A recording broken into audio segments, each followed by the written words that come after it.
else that really stayed with me from the coverage in the news early in the week is not just the horror of the Bristol paedophile itself, but the pain it brings. Because when something like this happens, it affects everyone.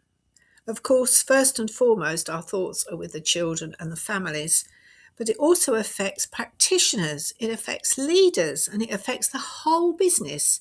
And that's why I care so deeply about talking not just about safeguarding, but about safeguarding culture.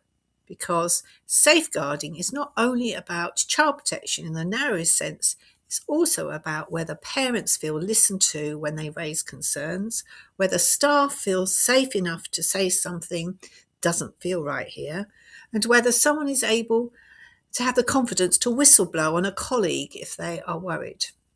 Whether leaders have the clarity and information they need to make sound judgments quickly, and whether the system in the setting help people act rather than hesitate. And that's exactly why I created the specialist software called On the Button, which also brings in wellbeing and complaints. Not because software is a magic answer, it isn't, but because paper records, separate notebooks, digital records scattered with other information, isolated complaints, scattered forms, and people carrying things in their head make it far too easy for important information to sit in silos. A parent raises a concern, as in this case. A practitioner has a niggle about something they have noticed. A staff member is unsure whether to say something because it involves a colleague. A leader is trying to work out whether it is a one-off issue or part of a bigger pattern. If those things all sit separately, the dots don't get joined up. And when dots don't get joined up, that is when risk grows. For me, safeguarding has to include well-being of everyone around the child. The well-being of the child, obviously, the well-being of the family, who need to know their concerns are heard and taken seriously. The well-being of educators who may doubt themselves, wonder whether they should report something or not. The well-being of leaders who are carrying huge responsibilities and need to be able to respond clearly and confidently. And yes, the well-being of the business too, because if a setting is not safe, everything it was set up to do is placed at risk. This is why I keep saying that safeguarding is not about ticking boxes.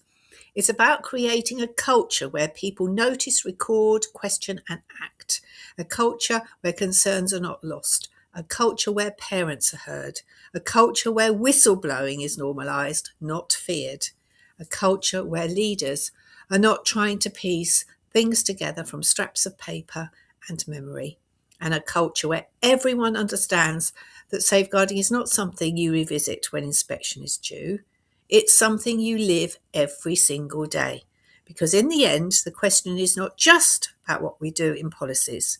It's not just that we must have CCTV. The real question is, do we have a culture that helps us identify concerns and take them seriously enough, act on them quickly enough to protect children?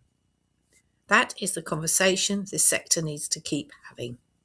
And if you're looking for a more joined up way to manage safeguarding, wellbeing, complaints and compliance, take a look at On the Button and see whether it could support your setting. We are on thebutton.com.